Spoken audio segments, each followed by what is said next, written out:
Alright, I'm here doing a quick video on this Air refrigerator.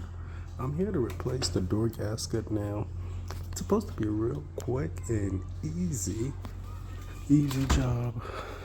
Just getting this door gasket off and replacing it. I already have the gaskets over here. But no, it's not an easy job. Turns out you have to take the panel off. After you take the panel off, you have to take the door off. Then you have to disassemble the whole door in order to get the gasket in there.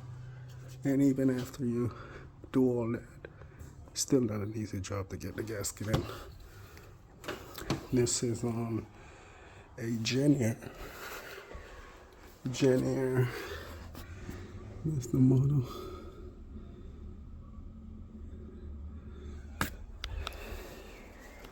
Not an easy job. That's replacing the door gasket.